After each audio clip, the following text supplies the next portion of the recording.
ത്രിയേക ദൈവത്തിൻ്റെ ധന്യതിരുനാമത്തിന് മഹത്വമുണ്ടായിരിക്കട്ടെ.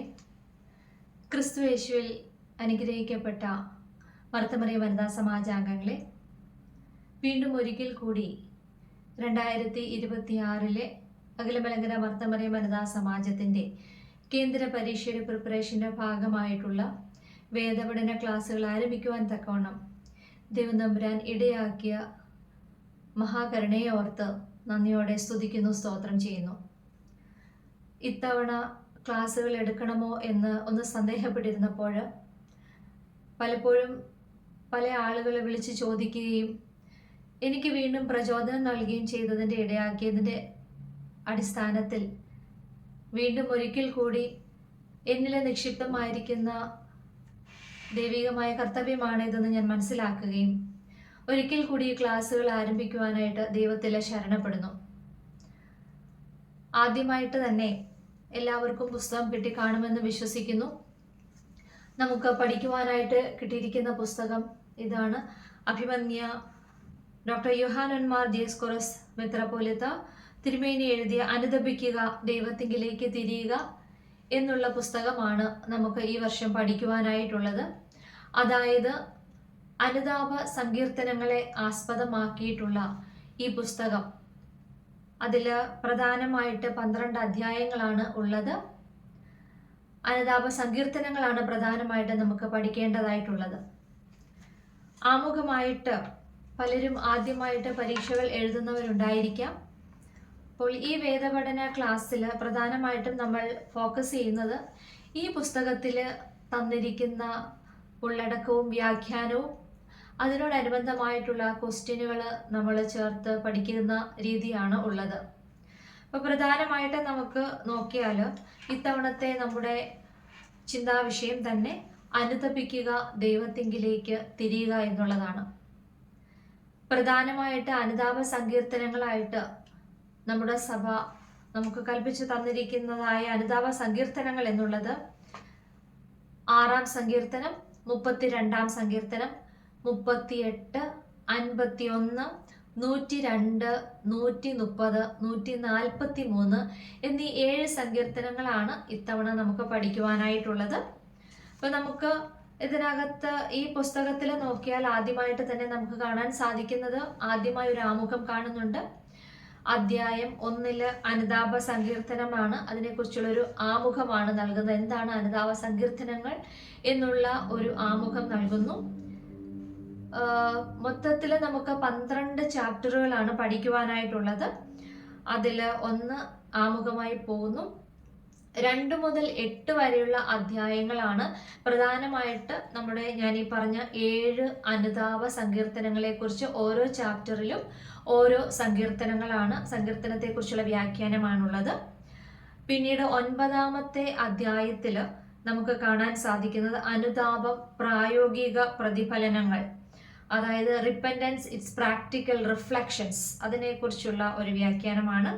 10-ാമത്തെ അധ്യായത്തിൽ prayers of repentance in church, നമ്മുടെ സഭയിൽ അനുതാപത്തിൻ്റെ പ്രാർത്ഥനകളെ കുറിച്ചുള്ള ഒരു വിവരണമാണുള്ളത്. അതുപോലെ 11-ാമത്തെ അധ്യായത്തിൽ പ്രധാനമായിട്ട് അനുതാപവും ഏറ്റുപറച്ചിലും, കൺഫഷനെ കുറിച്ചും റിപ്പൻറ്റൻസിനെ കുറിച്ചും ചേർത്തുള്ള ഒരു വ്യാഖ്യാനമാണ് നൽകിയിരിക്കുന്നത്. ഒടുവിലത്തെ 12-ാമത്തെ അധ്യായത്തിൽ മർത്തമറിയം വനിതാ സമാജ അംഗങ്ങൾക്ക് വേണ്ടിയിട്ടുള്ള പ്രായോഗികമായിട്ടുള്ള നിർദ്ദേശങ്ങൾ, പ്രാക്ടിക്കൽ ആയിട്ടുള്ള സജഷൻസ്, ഇങ്ങനെ 12 അധ്യായങ്ങളാണ് നമുക്ക് പഠിക്കുവാനായിട്ടുള്ളത്.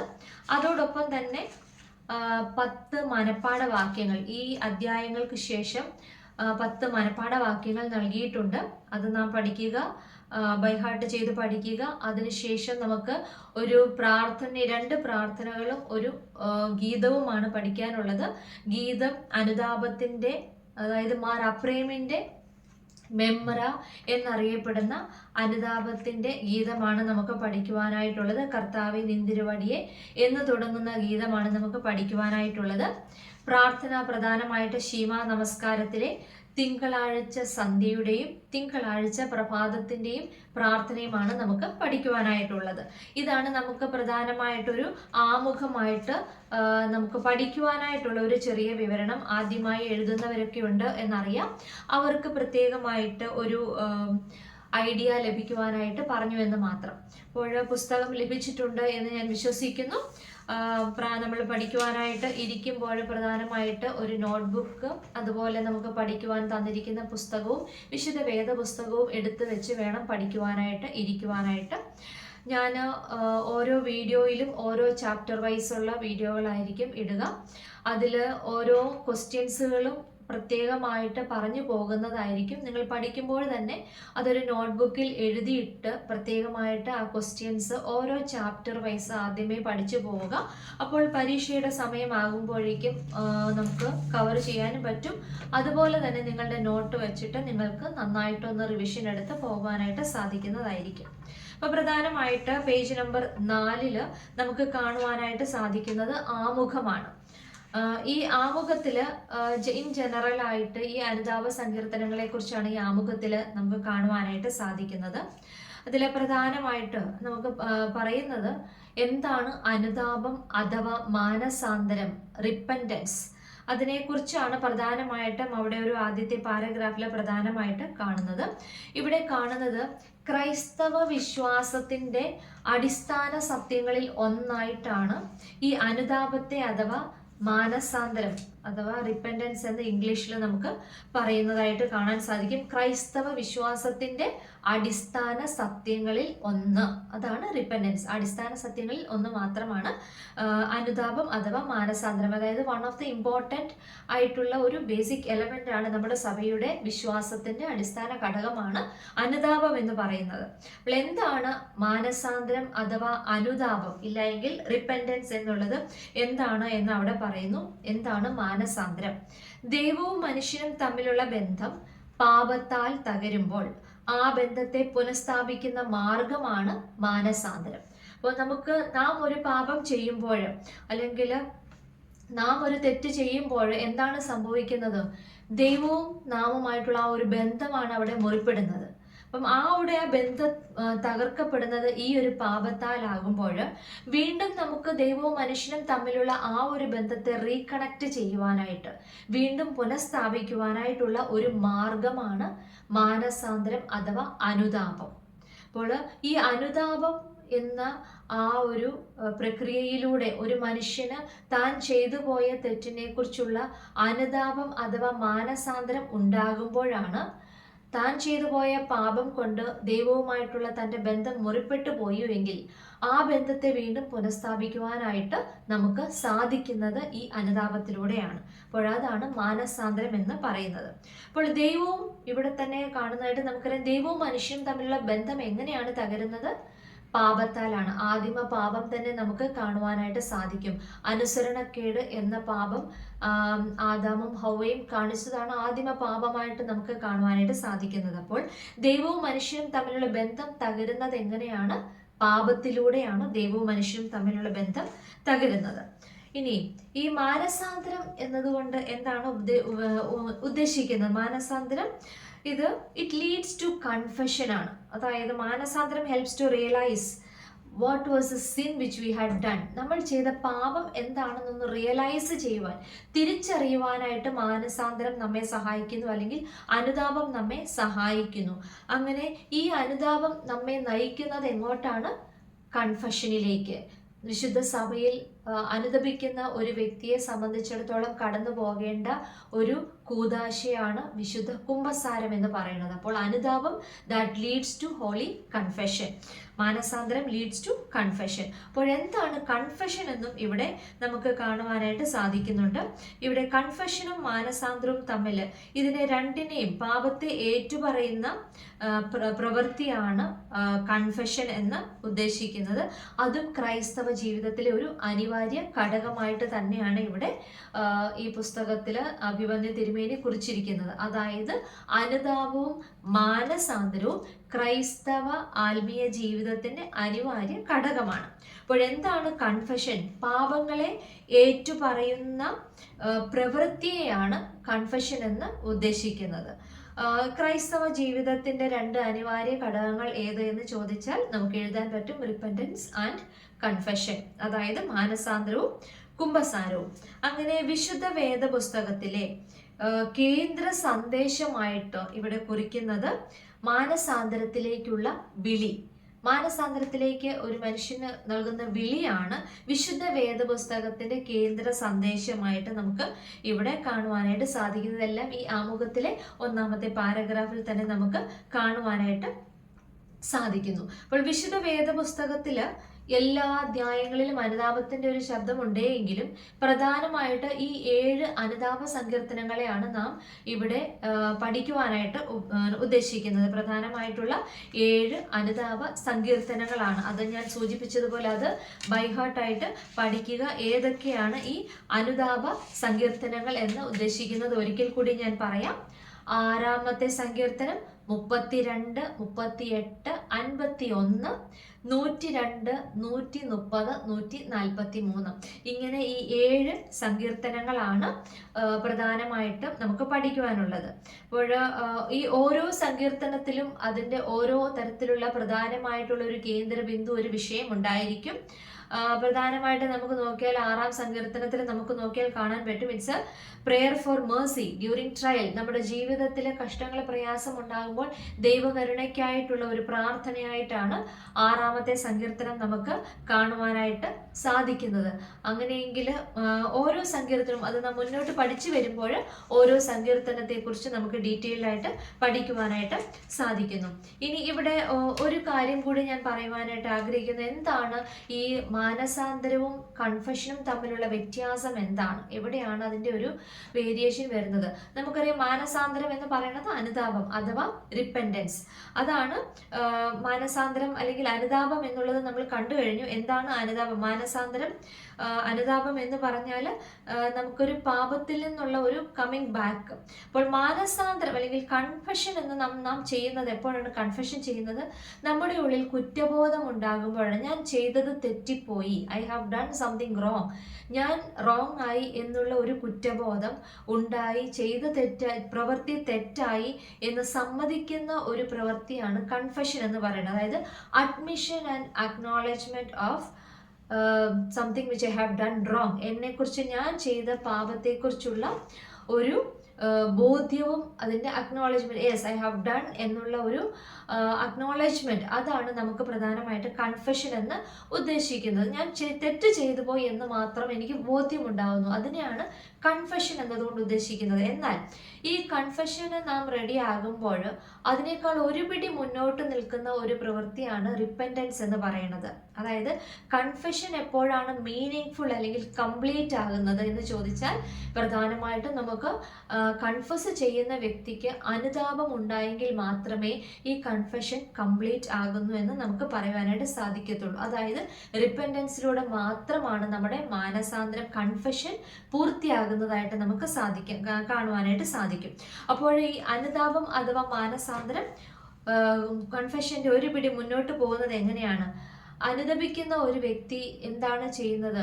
പാപത്തിൽ നിന്ന് ഒരു കമ്മിങ് ബാക്ക്, റിട്ടേൺ എന്ന ഒരു ചിന്ത വരുമ്പോഴാണ് അനുതാപം വരുന്നത്. ഞാൻ തെറ്റ് ചെയ്തു പോയി എന്ന് സമ്മതിച്ചതുകൊണ്ട് മാത്രം കാര്യമാവുന്നില്ല. ഞാൻ തെറ്റ് ചെയ്തു പോയി, എനിക്ക് ആ തെറ്റിൽ നിന്ന് പുറകിലേക്ക് വരണം, I have to come back. ഇല്ല എങ്കിൽ എൻ്റെ സെൽഫിൽ ഒരു പോസിറ്റീവായിട്ടുള്ള ഒരു മാറ്റം, ഒരു രൂപാന്തരം, ഒരു നവീകരണം ആവശ്യമായിരിക്കുന്നു എന്നുള്ള ബോധ്യമാണ് മാനസാന്തരം എന്ന് പറയുന്നത്. അപ്പോൾ മാനസാന്തരമാണ് അല്ലെങ്കിൽ ഒരു റിപ്പൻറ്റൻസ്, അനുതാപമാണ്, it leads to a change in our life. നമ്മുടെ ജീവിതത്തിൽ മൊത്തത്തിൽ ഒരു ചേഞ്ച് ഉണ്ടാക്കണമെങ്കിൽ ഈ മാനസാന്തരത്തിൽ കൂടി മാത്രമേ സാധിക്കുകയുള്ളൂ. അതാണ് പ്രധാനമായിട്ട് നാം ഓർക്കേണ്ട ഒരു പ്രധാന കാര്യം. അപ്പോൾ ഈ വർഷത്തെ ഈ ഒരു പരീക്ഷയ്ക്ക് നാം റെഡി ആകുമ്പോൾ നമ്മുടെ ഉള്ളിൽ എനിക്ക് നല്ല മാർക്ക് മേടിക്കണമെന്നോ, എനിക്ക് റാങ്ക് മേടിക്കണം, അല്ലെങ്കിൽ വളരെ നല്ലതായി ഈ എക്സാം എഴുതണം എന്നുള്ളതിനെക്കാട്ടിലും ഉപരിയായിട്ട് നമ്മുടെ ഉള്ളിൽ ഒരു മാറ്റത്തിന് കാരണമാകുവാനായിട്ട്, നമ്മുടെ കുടുംബങ്ങൾക്കൊരു മാറ്റത്തിന് കാരണമാകുവാൻ അനുതാപവും അതോടൊപ്പം തന്നെ കുംഭസാരവും മാനസാന്തരവും അനുതാപവും മൊത്തമായിട്ടുള്ള ഒരു നവീകരണത്തിന് നമുക്ക് ഓരോരുത്തർക്കും ഇടയാക്കുവാനായിട്ട് സാധ്യമാവട്ടെ എന്ന് പ്രാർത്ഥിക്കുന്നു. അപ്പോൾ ഇവിടെ ആമുഖത്തിൽ പ്രധാനമായിട്ടും മറ്റു കാര്യങ്ങൾ പറയുന്നത്, നമ്മുടെ സഭയിൽ നമുക്ക് കാണുവാനായിട്ട് സാധിക്കുന്നത് പാപത്തെ ഒരു രോഗമായിട്ടാണ് സഭ കണക്കാക്കുന്നത്. അതായത് ദൈവസ്നേഹത്തിൽ നിന്നകന്ന മനുഷ്യവർഗത്തിനാണ് രോഗവും മരണവും ദ്രവത്വവും ഉണ്ടായതായിട്ട് നമുക്ക് കാണുവാനായിട്ട് സാധിക്കും. പഴയ നിയമത്തിലൊക്കെയും നമുക്ക് കാണുവാനായിട്ട് സാധിക്കുന്നു. മനുഷ്യർ ദൈവത്തിൽ നിന്നകന്ന് പാപം ചെയ്ത് പോകുമ്പോൾ അവർക്ക് പലവിധമായ ശാരീരിക പീഡകൾ വരുന്നതായിട്ട് നമുക്ക് കാണുവാനായിട്ട് സാധിക്കുന്നു. എന്നാൽ ഇവിടെ പ്രധാനമായിട്ടും ഒരു വിശ്വാസിയെ സംബന്ധിച്ചിടത്തോളം കാണേണ്ടത് ഈ പാപം കൊണ്ടുള്ള രോഗാവസ്ഥ എന്ന് പറയുന്നത് അത് നമ്മുടെ ആത്മാവിനെ ഏൽക്കുന്ന വ്രണമായിട്ടാണ് കാണേണ്ടത്. അപ്പൊ നമ്മുടെ ഉള്ളിൽ നാം ചെയ്യുന്ന പാപം എപ്പോഴും നമ്മുടെ നമ്മുടെ ഉള്ളിലുള്ള ആ ഒരു ആത്മാവിനെ വ്രണപ്പെടുത്തുന്നതായിട്ട് നമുക്ക് കാണുവാനായിട്ട് സാധിക്കും. അപ്പോൾ നമുക്കെപ്പോഴും ഫോക്കസ് ചെയ്യേണ്ടത് നമ്മുടെ ശാരീരികമായിട്ടുള്ള രോഗാവസ്ഥയേക്കാൾ ഉപരിയായിട്ട് എൻ്റെ ആത്മാവിന് ഏൽക്കുന്ന വ്രണങ്ങൾ, എൻ്റെ ഉള്ളിൽ വിശുദ്ധ മാമോദീസായിലൂടെ എനിക്ക് ലഭിച്ച ഹോളി സ്പിരിറ്റ്, അതിനെ ഞാൻ എത്രമാത്രം വ്രണപ്പെടുത്തുന്നു, ദുഃഖിപ്പിക്കുന്നു. ഞാൻ പാപം ചെയ്യുന്നതിലൂടെ എൻ്റെ മനസ്സിൻ്റെയും ശരീരത്തിൻ്റെയും പഞ്ചേന്ദ്രിയങ്ങളുടെയും പാപത്തിലൂടെ ഞാൻ വ്രണപ്പെടുത്തുന്നത് എൻ്റെ ആത്മാവിനെ ആണ്, എൻ്റെ ആത്മീയമായ ആരോഗ്യത്തെയാണ് ഞാൻ നശിപ്പിക്കുന്നത് എന്ന് എപ്പോഴും നാം ഓർക്കേണ്ടതായിട്ടുണ്ട്. അപ്പോൾ എപ്പോഴും മറ്റൊരു കാര്യം കൂടി ഇവിടെ വ്യക്തമാക്കുന്നത്, നമുക്കുണ്ടാകുന്ന രോഗങ്ങൾ, ഒരു വ്യക്തിക്ക് ഉണ്ടാകുന്ന രോഗങ്ങളൊക്കെ എല്ലാം പാപം കൊണ്ട് ആണ് എന്ന് പറയുന്നത് തെറ്റാണ്. അപ്പോൾ ഇവിടെ വിവിധ തിരുമേനി സൂചിപ്പിക്കുന്നു, അങ്ങനെയെങ്കിൽ യാതൊരു പാപവും ചെയ്യാത്ത ശിശുക്കളും രോഗം മൂലം കഷ്ടം അനുഭവിക്കുന്നുണ്ട്. അപ്പോൾ ഇതൊക്കെയും അനുതാപ സങ്കീർത്തനങ്ങളിലൂടെ നമുക്ക് വ്യക്തമാക്കുന്ന കാര്യങ്ങളാണ്. അപ്പോൾ എല്ലായ്പ്പോഴും രോഗാവസ്ഥയെ നമ്മളുടെ ജീവിതത്തിൽ ഉണ്ടാകുന്ന പാപത്തിന്റെ കാരണമാണ് ഒരു വ്യക്തിക്ക് ഉണ്ടാകുന്ന രോഗാവസ്ഥ എന്ന് പറയുവാൻ സാധ്യമല്ല. അത് ഈ ലോകത്തിന്റെ ഈ ജീവിതത്തിൽ നാം കടന്നു പോകുമ്പോൾ നാം അനുഭവിക്കേണ്ടതായിട്ടുള്ള ചില സാഹചര്യങ്ങൾ മാത്രമാണത്. എന്നാൽ ഈ ശാരീരികമായ രോഗാവസ്ഥയേക്കാൾ ഉപരിയായിട്ട് ആത്മീയമായിട്ട് നമുക്കുണ്ടാകുന്ന രോഗാവസ്ഥയിൽ നിന്നാണ് പ്രാർത്ഥനയിലൂടെയും ഈ അനുതാപ സങ്കീർത്തനങ്ങളിലൂടെയും നമുക്ക് വിടുതൽ പ്രാപിച്ച് മാനസാന്തരവും മറ്റൊരു നവീകരണവും പുതിയൊരു സൃഷ്ടിയായി നാം മാറേണ്ടതിൻ്റെ ആവശ്യകത നാം കാണുന്നത്. അപ്പോൾ ഇവിടെ ഈ പ്രധാനമായിട്ട് നമുക്ക് ഈ അനുതാപ സങ്കീർത്തനങ്ങളിലാണ് പ്രധാനമായിട്ട് നമുക്ക് പഠിക്കുവാനായിട്ട് ഉള്ളത്. അടുത്ത ക്ലാസ്സിൽ അധ്യായം 1 അനുതാപ സങ്കീർത്തനങ്ങളെ കുറിച്ചിട്ടുള്ള ഒരു ആമുഖമായിട്ട് നമുക്ക് തുടങ്ങാവുന്നതാണ്. അപ്പോൾ ആദ്യത്തെ ഈ ക്ലാസ്സിൽ ഞാൻ വളരെ ലഘുവായിട്ട് ആമുഖമായിട്ട് എന്താണ് നമുക്ക് പഠിക്കേണ്ടത് എന്ന് മാത്രമെന്ന് സൂചിപ്പിച്ചു. അപ്പോൾ ഈ ആമുഖത്തിൽ തന്നെ ഓർക്കുവാനായിട്ടുള്ള പ്രധാനമായ ചെറിയ ചെറിയ ക്വസ്റ്റ്യൻസുകൾ ഒന്നുകൂടെ ഞാൻ സൂചിപ്പിക്കുന്നു. ഒന്നാമതായിട്ട് നാം കണ്ടത് ക്രൈസ്തവ വിശ്വാസത്തിന്റെ അടിസ്ഥാന സത്യങ്ങളിൽ ഒന്ന് ഏത്? അനുതാപം അഥവാ റിപ്പൻഡൻസ് അഥവാ മാനസാന്തരം. ഇനി രണ്ടാമത്തെ ചോദ്യം, എന്താണ് മാനസാന്തരം? ദൈവവും മനുഷ്യനും തമ്മിലുള്ള ബന്ധം പാപത്താൽ തകരുമ്പോൾ ആ ബന്ധത്തെ പുനഃസ്ഥാപിക്കുന്ന മാർഗമാണ് മാനസാന്തരം. ഇനി അടുത്തത്, ദൈവവും മനുഷ്യനും തമ്മിലുള്ള ബന്ധം തകരുന്നത് എപ്പോൾ അല്ലെങ്കിൽ എങ്ങനെ? പാപത്താലാണ് ദൈവവും മനുഷ്യനും തമ്മിലുള്ള ബന്ധം തകരുന്നത്. ഇനി എന്താണ് കൺഫെഷൻ അഥവാ മാനസാന്തരം നമ്മെ നയിക്കുന്നത് ഒരു കൺഫെഷനിലൂടെയാണ്. അപ്പോൾ കൺഫെഷൻ എന്താണ്? കൺഫെഷൻ എന്ന് പറയുന്നത് പാപങ്ങളെ ഏറ്റുപറയുന്ന പ്രവൃത്തിയെയാണ് കൺഫെഷൻ എന്ന് പറയുന്നത്. അങ്ങനെ ക്രൈസ്തവ ജീവിതത്തിന്റെ 2 അനിവാര്യ ഘടകങ്ങളായിട്ട് വിശുദ്ധ സഭ കണക്കാക്കുന്നത്, ഒന്ന് റിപ്പൻഡൻസ് അഥവാ അനുതാപം, രണ്ടാമത്തേത് വിശുദ്ധ കുമ്പസാരം അഥവാ കൺഫെഷൻ ആയിട്ടാണ് നമുക്ക് കാണാൻ സാധിക്കുന്നത്. പാപങ്ങളെ ഏറ്റുപറയുന്ന പ്രവൃത്തിയാണ് കൺഫെഷൻ എന്ന് പറയുന്നത്. അടുത്തതായ ചോദ്യം, വിശുദ്ധ വേദപുസ്തകത്തിലെ കേന്ദ്ര സന്ദേശം എന്ത്? മാനസാന്തരത്തിലേക്കുള്ള വിളിയാണ് വിശുദ്ധ വേദപുസ്തകത്തിലെ പ്രധാനമായിട്ടുള്ള കേന്ദ്ര സന്ദേശമായിട്ട് നാം കാണുന്നത്. അപ്പോൾ ഒന്നാമത്തെ പ്രധാനമായിട്ട് 4ഉം 5ഉം പേജുകളിലുള്ള കാര്യങ്ങളാണ് ഈ ചെറു ഇൻട്രൊഡക്ഷനിലേക്ക് ഞാൻ പങ്കുവച്ചത്. അടുത്ത ക്ലാസ്സിൽ അധ്യായം 1 അനുതാപ സങ്കീർത്തനം, അതിനെക്കുറിച്ചുള്ള ഒരു അവതാരികയും അതിനോടനുബന്ധമായിട്ടുള്ള ജനറലായിട്ട് അനുതാപം എന്ന പദത്തെക്കുറിച്ചും അത് വിവിധ ഭാഷകളിൽ അനുതാപം എന്ന വാക്ക് ഏത് വാക്കുകളാണ് സൂചിപ്പിക്കുന്നത്, അതുപോലെ അതിൻ്റെ മീനിങ്ങുകൾ എന്താണ് എന്നും, അതുപോലെ അനുതാപ സങ്കീർത്തനങ്ങളുടെ ഒരു ദൈവശാസ്ത്ര ഘടന, തിയോളജിക്കൽ ആസ്പെക്റ്റും കൂടെ നമ്മൾ കാണുന്ന അവിടെ 4 പോയിന്റുകളായിട്ട് നമുക്ക് കാണുവാനായിട്ട് സാധിക്കും. അതൊക്കെ നമുക്ക് അടുത്ത ക്ലാസ്സിൽ വളരെ ഡീറ്റെയിൽ ആയിട്ട് നമുക്ക് പഠിക്കുവാനായിട്ട് സാധിക്കും.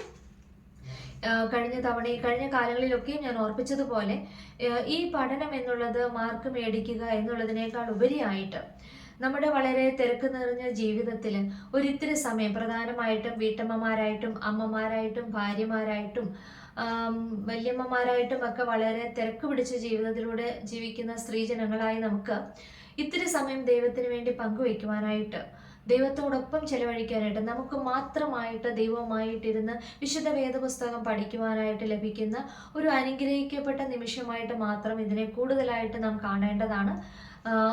ഒരു എക്സാം പോയിന്റ് ഓഫ് വ്യൂ എന്നുള്ളതിനേക്കാൾ ഉപരിയായിട്ട് നിങ്ങളുമൊക്കെ ആവുന്ന സ്ത്രീജനങ്ങൾക്ക് തിരക്ക് പിടിച്ച് നമ്മളുടെ ജീവിതത്തിൽ അല്പമെങ്കിലും നമുക്കൊരു നല്ല അംശം തിരഞ്ഞെടുക്കുവാനായിട്ട്, നമ്മുടെ ജീവിതത്തിൻ്റെ ഒരിത്തിരി നിമിഷങ്ങൾ, ഒരുപക്ഷെ ഒരു ദിവസം അല്ലെങ്കിൽ ആഴ്ചയിൽ ഒരു അരമണിക്കൂർ 1 മണിക്കൂർ ദൈവത്തോടൊപ്പം ചെലവഴിക്കുവാൻ, ദൈവവചനം പഠിക്കുവാനായിട്ടും, അങ്ങനെ ഒരു പോസിറ്റീവ് എനർജി നമുക്ക് ലഭിക്കുവാനായിട്ടും, നമുക്കൊരു മാറ്റം ഉണ്ടാകുവാനും, നമ്മുടെ കുടുംബങ്ങളിൽ അതൊരു ദൈവിക അനുഗ്രഹമായിട്ടും, നാം ഇങ്ങനെ ഇരുന്ന് ബൈബിള് പഠിക്കുകയും വായിക്കുകയും വചനം പഠിക്കുകയും ഒക്കെ ചെയ്യുമ്പോൾ അത് കാണുന്ന നമ്മുടെ കൊച്ചുകുട്ടികൾ, നമ്മുടെ പുതിയ തലമുറ, അവർക്ക് നമ്മൾ പഠിപ്പിച്ചു കൊടുക്കുന്നതിനേക്കാളും നമ്മൾ ചെയ്ത് കാണിക്കുന്ന പ്രവർത്തികളാണ് വളരെ ഇമ്പോർട്ടൻ്റ് ആയിട്ടും അവരത് പ്രത്യേകമായിട്ട് അവരുടെ ഹൃദയത്തിലേക്ക് അത് കൊള്ളുന്നത്. അത് അവർക്കും നമ്മുടെ കുടുംബത്തിനൊക്കെയും ഒരു മാറ്റത്തിന് കാരണമാകുവാനായിട്ട് ഇടയാക്കട്ടെ എന്ന് പ്രാർത്ഥിക്കുന്നു. അടുത്ത ക്ലാസ്സിലേക്ക് കാണുന്നത് വരേക്കും എല്ലാവർക്കും എല്ലാവിധമായിട്ടുള്ള ദൈവാനുഗ്രഹങ്ങളും ആശംസകളും നേരുന്നു. ദൈവം അനുഗ്രഹിക്കട്ടെ.